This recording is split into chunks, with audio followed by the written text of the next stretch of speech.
I'm Dr. Avis Williams, the proud superintendent of NOLA Public Schools, right here at Sophie B. Wright, and this is Voices of Future Leaders, Student Town Hall Edition.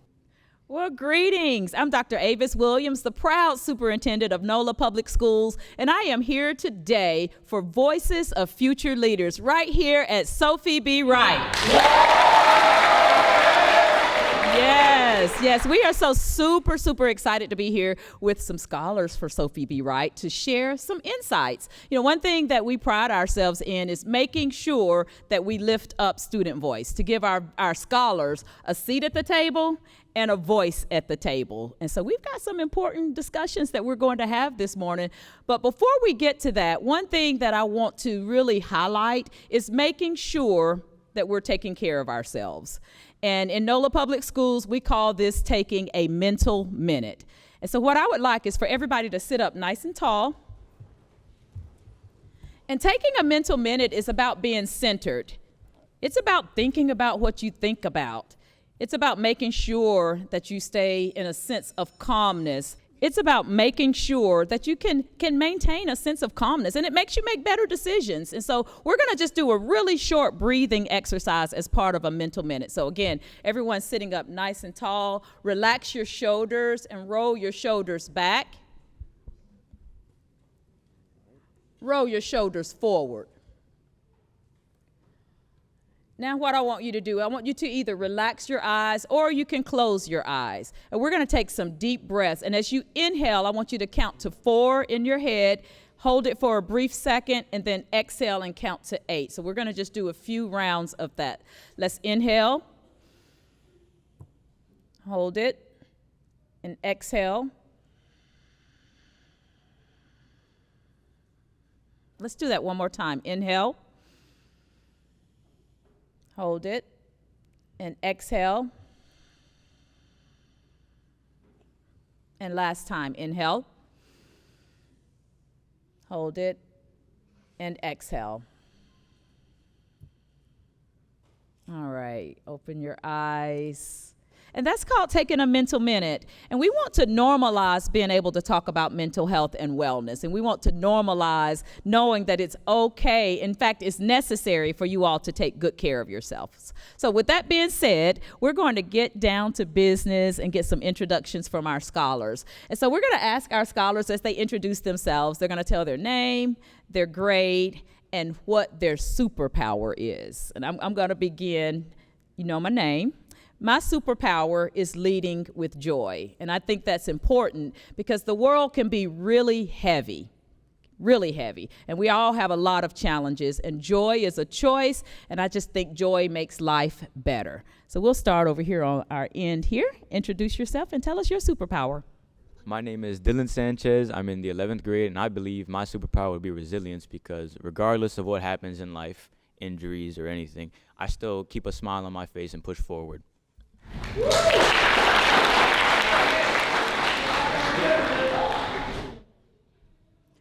My name is Taylor Blevins. I am a senior, and I think my superpower is my positivity and determination in any situation that I'm in.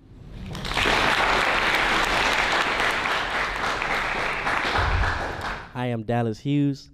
I'm a senior, and my superpower is versatility. I'm able to fit into a lot of positions, and I'm able to execute it very well.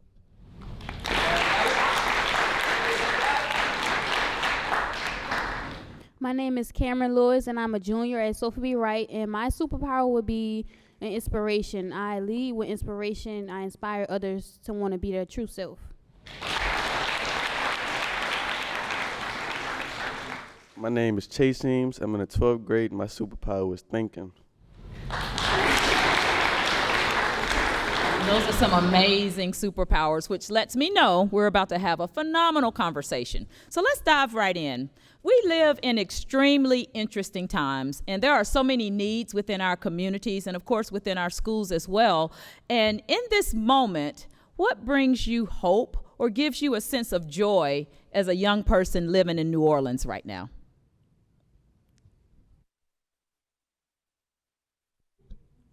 Let's not all jump at once. What gives you hope and optimism? So the main thing that I find hopeful in this era is that we have a lot of community. Everyone has their own group of people that just can communicate and fall in love on a certain topic or a project. Everyone has something they can look forward to at the end of the day. I love that. I love that. And yeah, it's fine. You can clap. But that was a great response because there is a lot to look forward to. Other thoughts, joy, optimism. What I see that brings me joy in the community is seeing a lot of young black people start businesses. Oh, I love that. Entrepreneurship, yeah. You know, and we have so many brilliant young people, and I do think that we need to lift that up, and we need to highlight the brilliance that's at this table as well as in our audience and filling our schools. Any other thoughts on joy and optimism as a young person today in New Orleans? I say our culture, you see a lot of community in the culture. Everybody's always, together more than we're just separated, how the news make it seem. But we're actually one big family, actually.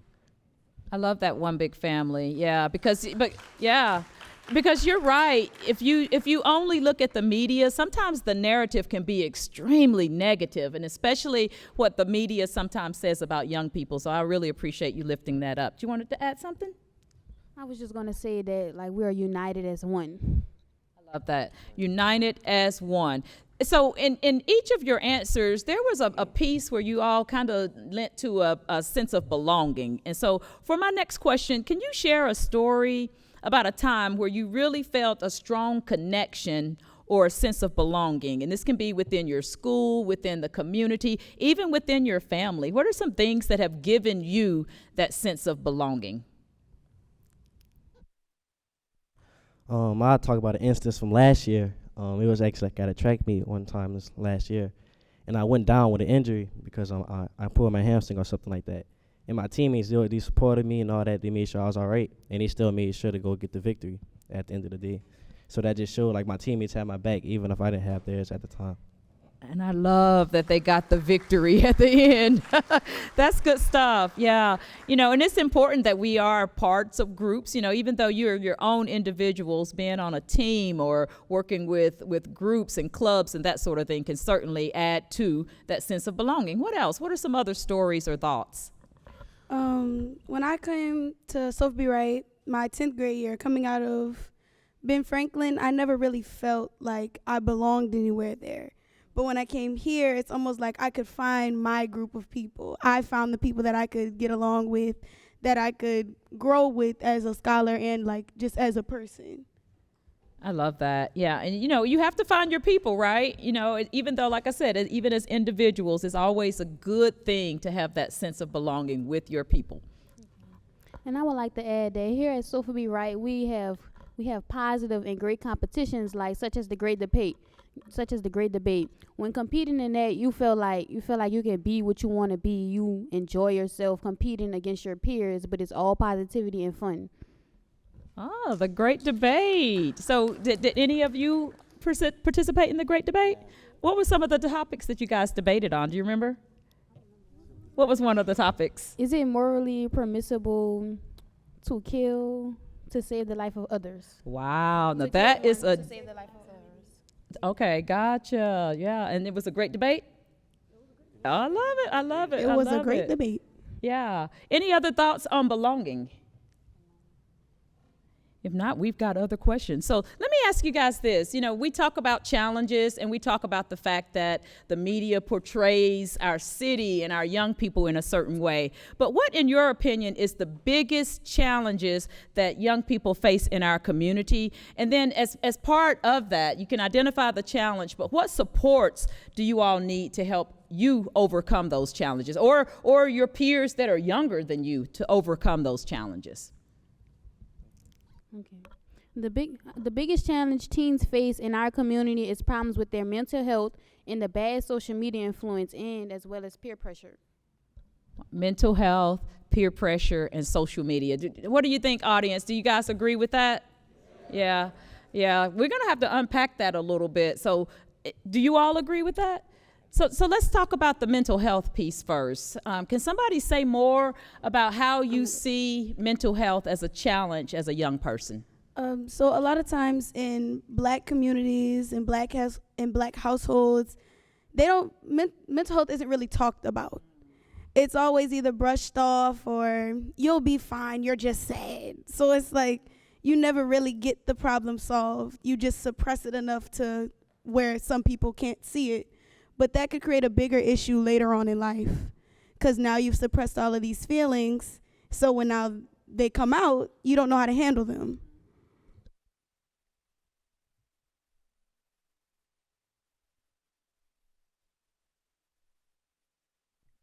Another thing is, me personally, mental health, it happens because like it can happen to a lot of athletes as well, and that's not really acknowledged enough. Sometimes you're held to a higher standard than you're able to perform at the moment, and sometimes that can mess with your mental, and sometimes that can mess with you being able to study, education, relationships at home, relationship with family. So mental health is like very important for even athletes as well. Yeah. So you shouldn't let your sport determine the way the state of your mind is. I'm glad you brought, very, very, very well stated. And I'm glad you brought up the pressure that you sometimes put on yourself, because you mentioned peer pressure, but sometimes, especially if you're competing, whether it's in an athletic competition, academic competition, you can put pressure on yourself that can sometimes not be healthy. What about the social media part? How does that create challenges for our young people?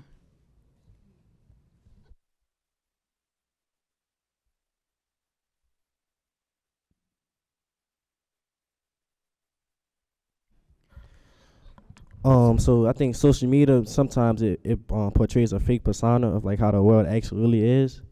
Like when you're on social media, you're focusing on how everybody else is living, and you compare it to your own life.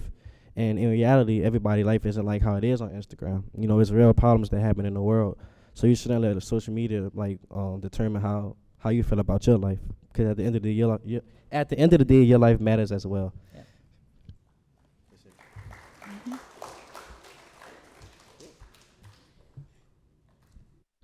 I would say a big challenge is peer pressure.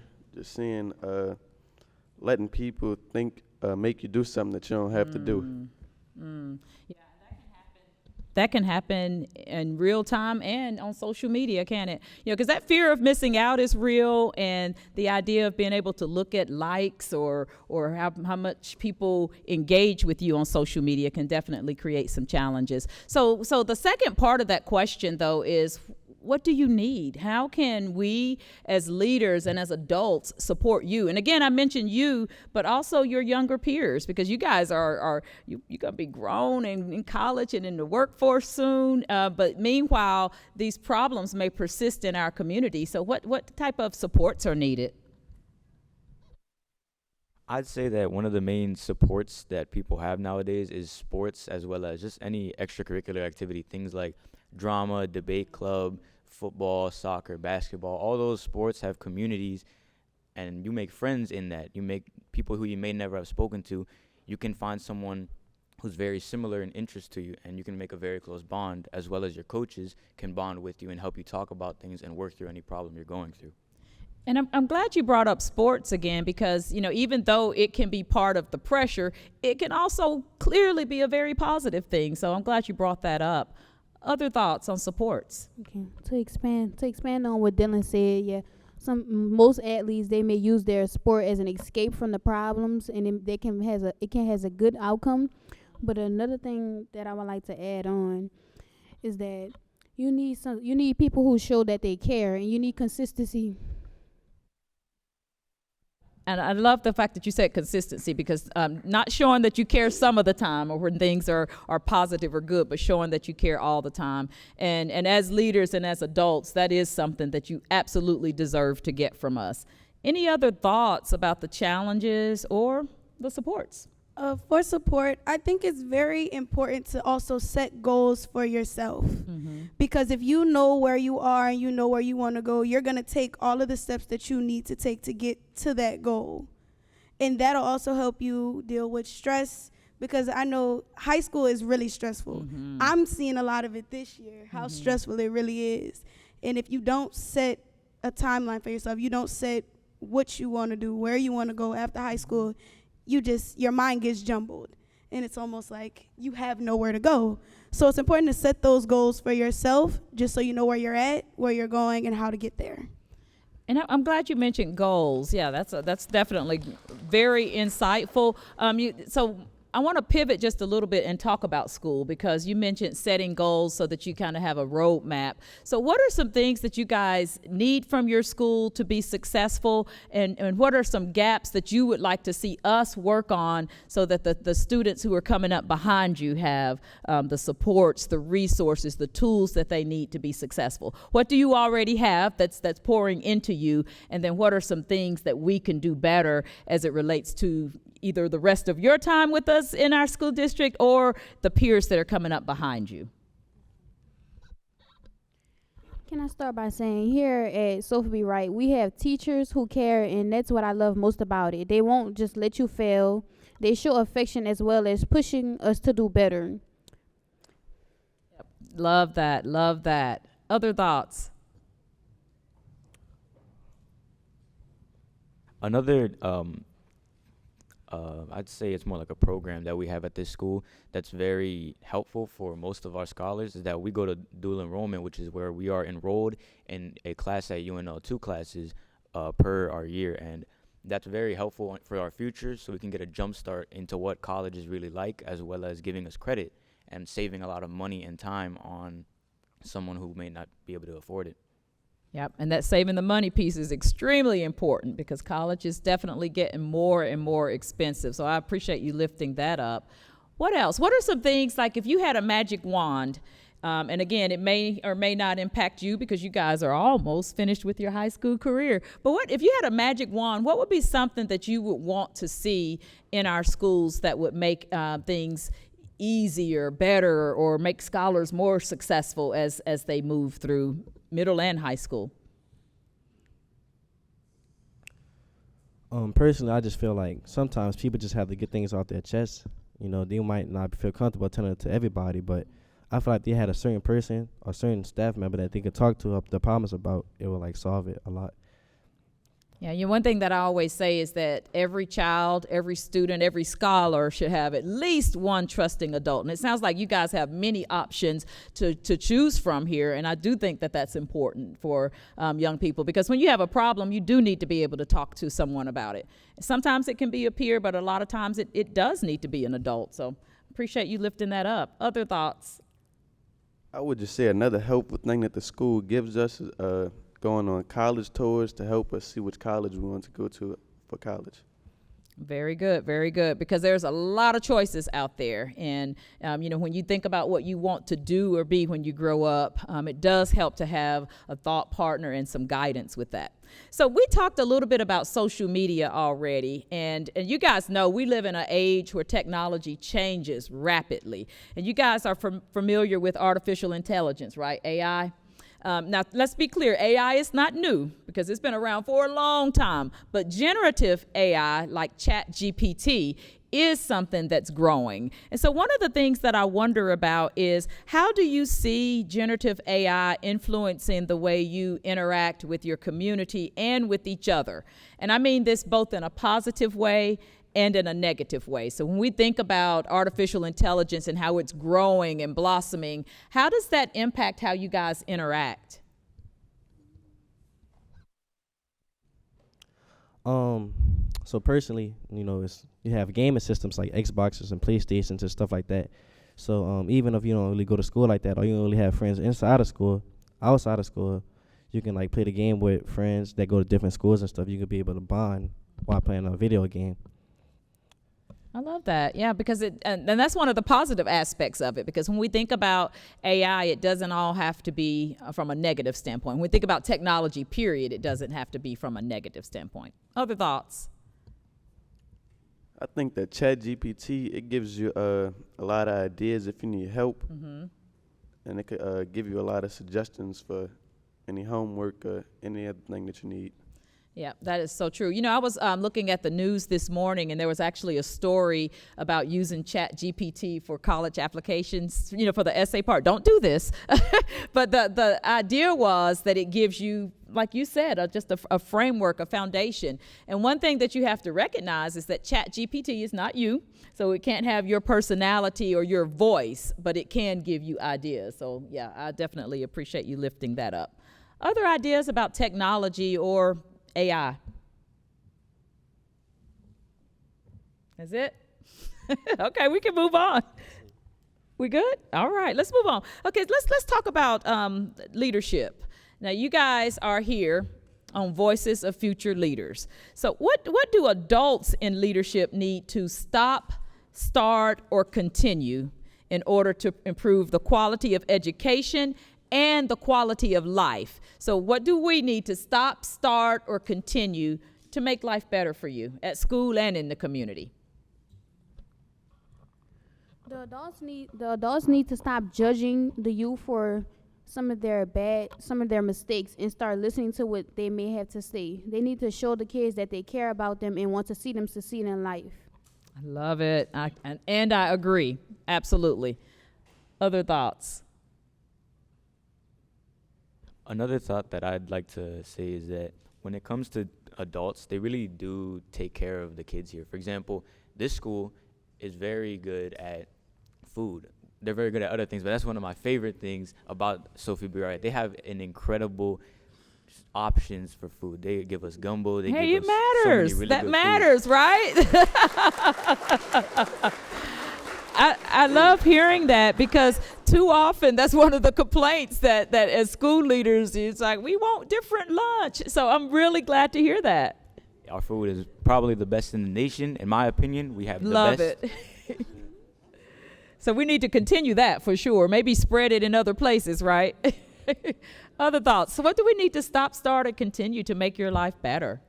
I believe that adults should continue to try to push the younger generation out of their comfort zone and into, you know, bigger avenues, because a lot of times you'll be so stuck in, oh, well, this is what I've been doing for my whole life, and you never want to step outside of that, and you kind of take your own opportunities away from yourself almost. I love that. So it's important to think outside of the box. And to know that there's not a box. How about that, right? The sky's the limit. Yeah, I love that. I love that. Other thoughts?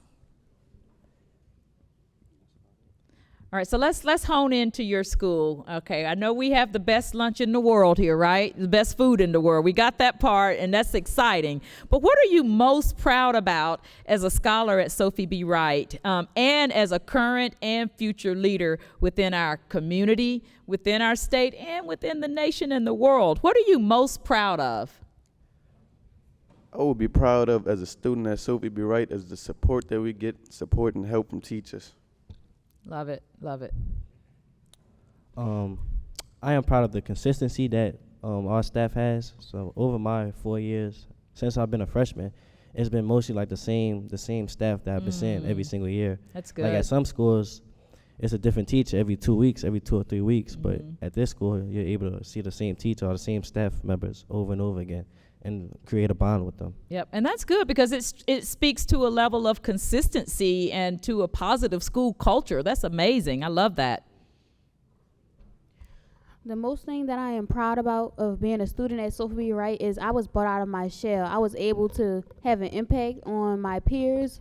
I'm someone who they may look up to, and that would not be an option if I weren't brought out of my shell. I love it. I love it. So you definitely found that sense of belonging, and enough so that you can bring your whole self into the school. I love it. So the last question, and I want everyone to answer. Oh, go ahead, darling. I'm proud of the opportunities, the many opportunities that Sophie Wright continues to give us to have a voice. I love it. Or to have, you know, a way to step out of our shells, a way to be proud of ourselves. And like what Cam was talking about earlier, the vocabathons, the debates, all of that gives us a voice in the school. And I love that about Sophie B. Wright. Yes, that y'all give yourselves and your amazing leadership, Dr. Clark, a round of applause, because that is important.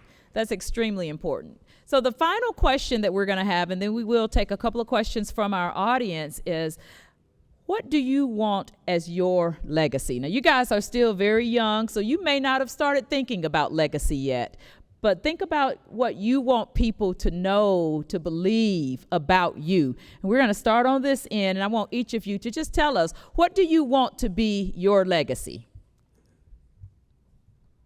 For my legacy, I just want people to know that I'm a hard worker and I can get stuff done. Hard worker, get stuff done. Love it. That's good. Yeah, we can clap for that. For my legacy, I want people to know that I was determined. Okay, Miss Determination. That's good. That's good. Determination matters. It absolutely matters. Very good. For my legacy, I think I just want to be remembered as someone that never judged you for who you were or like anything that you did in the past or what you'll do in the future. I just want to have a positive influence on anybody I come across. I always want to come around as warm and be able to approach easily. And I just want anybody that they know they can come to me for anything, and I'll be able to try my best to help them in any way possible. That's awesome. Love it. Yes. For my legacy, I just want to make sure that people know that no matter what I was going through or no matter how stressed I was, I always found a way to push through. And I was always determined to get higher than wherever I was before. Mm-hmm. So, yeah, the sky is the limit. The sky is the my limit. Legacy. Yes. I'd say that my legacy would have to be that I was a good person, because from a young age, I was always pushed to be a good person by both my parents, and so they always told me, be a good person and good will come to you. And so I'd like to have everyone remember me as just a good dude. Love it. Love it. I would like to say like one more thing. Basically I just want a message to be remembered. Don't let your situation like ever define you. You know. Yep. Not to really get personal or anything like that, but it's some things people will never guess what I go through at home or in the past, or like some things that go on in other people's lives. So you never really know what somebody's truly going through. But never ever ever let that define you. Ever. I love that. I love that. And y'all, I want you to know that I added that question because I was so inspired at the Sophie B. Wright graduation in the spring. Dr. Clark had, I think it was 6 alumni who came and were the guest speakers. And, you know, I wonder what they thought when they were juniors and seniors. I bet they never thought that they would be addressing graduates. And so you guys are future graduates here, and I'm quite sure that Dr. Clark probably already has you listed on a program for a future commencement exercise. So I appreciate you sharing your legacies. Those are all inspiring, and I feel as though not only are you future leaders, but you're current leaders, and that's exciting for me to know that we are in good hands with this amazing group of young people. And with that said, we do want to see if we have any questions from our audience. I see we have a question up here. We've got a microphone. And you can direct it to the whole group or to one person, however you choose. Stand up, please. My name is Elijah Jackson. What influenced you to come to and ask us questions and, you know, talk to us about all this stuff that's happening around us? Well, what influences me is you all. You know, as a leader and as a school leader, an educational leader, I can't do my job if I don't know what you guys need and what you guys think. And so for me, it's all about making sure that you have the resources and supports that you need to be successful. And I can't know that if I don't ask, because one thing that adults sometimes do, what I call committing a suicide, where we make assumptions about what young people need rather than asking. So I just wanted to ask and make sure your voices were heard. We've got another question up here. Oh, I was about to answer. Go ahead. Excuse me, sir. I want to answer your other question. What inspired me personally, I feel that like some people are afraid to talk about things that they go through or like how they're able to like overcome obstacles and stuff like that. And I want to say that I just want to be a person to let you know that I have overcome those obstacles, so you could as well. So I'm just here to just help people have a path that they can go the right way and they can still be successful no matter your situation. And thank you for saying that. You know, and it takes a courageous leader, so not just a future leader, but a courageous leader to go there. So I really appreciate you saying that. Next question. My name is Jake. So I'm up here, like, the big guy. I want to know if there's anybody y'all look up to or want to be in the future. I would just say I look up to my dad. Who inspires you? Who do you look up to? Who are your role models? That's a great question. I feel like my biggest role model is my mom. Because me and her, we went through a lot together, and then just moving down here was a lot. And I feel like the way that the respect that she has for herself and the respect that she has for her family is just beautiful to me. So I aspire to be more like my mother every day. I love that. I love that.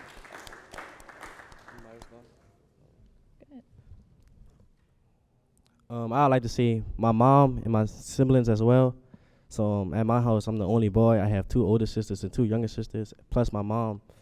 And they just show me how to just be able to like walk the world as a young black man and just being able to be respectful to everybody, because respect carries yourself a long, long way. And they just showed me how to just live my life as a young black man, for sure. That's good stuff. Love it. Next question. After listening to everything y'all said, I just want to know what pushes y'all to do the things that y'all do. Like, what is your why? What is your why? I love that question. That's one of my favorite questions. What is your why? What pushes you guys? What motivates you? I feel like my main why, my reason for doing what I do is so I can provide for my family, because all my life my father and mother have been working so hard, tirelessly, almost every single day to be able to provide for us. And hopefully in the future, I want to be able to provide for them so they can live a calmer life. Nice. My why would have to be my ideas of how my future is going to look. I put so much time and effort into now and living in the moment, but also planning for the future, and that is my why. I don't want to ever have to worry about not being able to get something or not being able to be who I want to be. So just getting your ducks in a row, that's my why.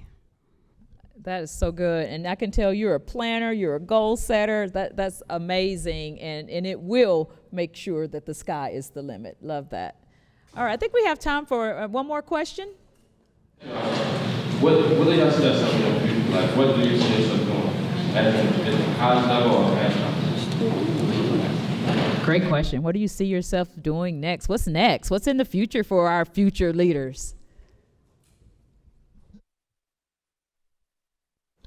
I would just say next for me after high school is college. I would say in the future, I see myself going into corporate law or criminal law. All right, y'all hear that? Corporate law, criminal law. And when you think about college, what do you think about majoring in? I think about doing my business degree. Okay, awesome. Me personally, I plan to go to college and do track and football. In my major, I want to be a nurse, so I want to pursue nursing, because there's not a lot of male nurses in the world, and it's a high demand for it. Mm-hmm. And I feel like I'm perfect for the job because I like helping people, and I just like seeing people satisfied. Yep, that's so good. And the healthcare field is always growing. Wonderful. Go ahead. Everybody can answer this one. Go ahead. Going into college, I want to major in clinical psychology, because I've always been amazed by how the human mind works, and it'd be beautiful to actually know what's going on up there. Nice. When I go to college, I want to major in architecture because I've always just been fascinated by graphic design. Design in general, art has always been something that's really spoken to me. And so being able to recreate what I see in my own personal way, making what I think looks the best, would just be very kind to me. Wow. All of those amazing answers. And we do have our for real final question. Right, y'all talked about the teachers teachers that y'all can talk to and that y'all feel comfortable with that encourage you? And what are some teachers that encourage y'all over the years? Ooh, teacher shout out. Shout out some of your favorite teachers, y'all. Who has inspired you? Who have given you that extra oomph so that you know the sky is the limit? Okay, so I'd say my biggest inspiration teacher-wise at Sophie Wright is Mrs. Funches. She's always there when you need to talk about anything. She's always, giving advice. She gives amazing advice. Anything you go to her with, she always has a response for you. And I just love Miss Funches. That's my school mom. I love a school mom. Good stuff. Other teacher shout outs. I have a shout out. So my very first teacher for my freshman year, he was I think he was my first period teacher. But I wanted to see Mr. Henderson. He's my inspiration for sure. He shows you just how to live like a man in this society, and just the right way, and just how to do it the right way, and be successful at it. That's Great awesome. guy. And I know Dr. Clark is extremely proud of the fact that she has a number of amazing black male teachers, and which we all need to see ourselves in the classroom. So thank you for lifting up Mr. Henderson. Other teacher shout outs. A teacher that I would say you can talk to and that she's always there for you would be Miss Johnson. Even if you're feeling down, you can always go to her. Even if she's dealing with some issues, she's gonna always be there for you. You can always talk to her. Yay, Miss Johnson. Give her a hand too, y'all. Good stuff. I feel like I have two to say. Both of them are my coaches, so I'm a little biased, but they've always just been there for me. I'd say Coach Bird and Coach McGee. The track and soccer coach, they're always just there to listen to you and help you work through things, and you could join the team if you want.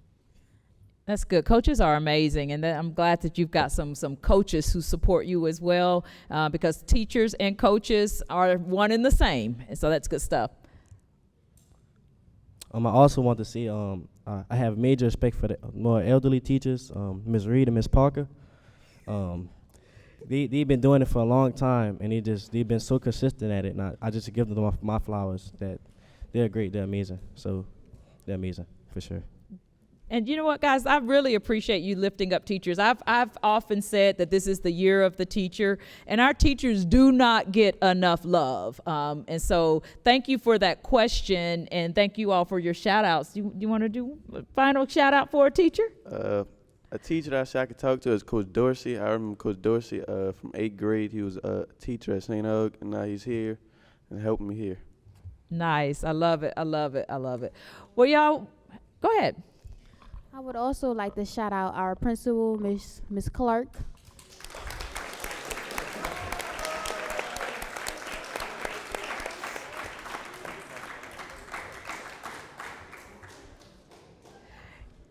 I'd like to shout her out as well, Dr. Clark. We appreciate you welcoming us to Sophie B. Wright, and we are so excited for this rendition of Voices of Future Leaders. Again, right here at Sophie B. Wright. Thank you. Yes. Thank you to our amazing panel, and thank you to all of you for listening, and we'll see you next time at Voices of Future Leaders. Thank you. Thank you so much for joining us for Voices of Future Leaders. And I just want to celebrate our young people. It is extremely important to me as superintendent that our young people have a voice and that their voices are heard. And so I celebrate our young people, and I'm really glad that they brought up mental health. And we want to continue to promote our mental minute and to know that wellness is important, and it is expected as leaders and as members of our community that we help support our young people as it relates to mental health and wellness. I'm also super excited that they wanted to celebrate their teachers. You've probably heard me say that this is the year of the teacher, and we will continue to celebrate our amazing teachers and let them know that we value them and that we love them. And then finally, I want to encourage our entire community to wrap our arms around our young people. They need our support. They need us to be role models for them. We're all in this together. So see you next time for Voices of Future Leaders.